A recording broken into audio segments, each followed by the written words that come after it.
أعوذ بالله من الشيطان الرجيم. I seek refuge with Allah from Satan the outcast. وقال الذين أشركوا لو شاء الله ما عبدنا من دونه من شيء نحن ولا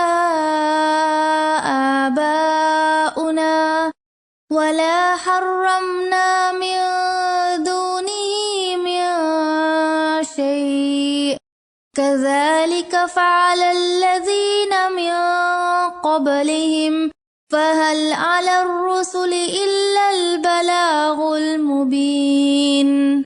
The idolaters say, had Allah willed, we would not have worshipped anything besides him, neither us, nor our ancestors, nor would we have prohibited anything besides his prohibitions. Those before them did likewise. Are the messengers responsible for anything but clear communication?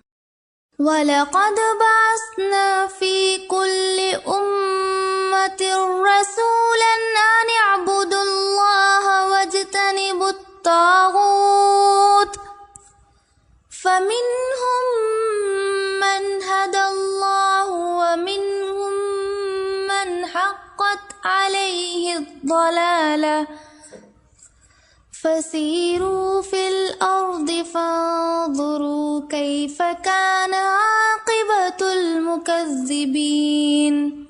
To every community we sent a messenger, worship Allah, and avoid idolatry. Some of them Allah guided, while others deserved misguidance. So travel through the earth, and see what the fate of the deniers was. إن تحرص على هداهم فإن الله لا يهدي من يضل وما لهم من ناصرين. Even though you may be concerned about their guidance, Allah does not guide those who misguide. And they will have no saviors.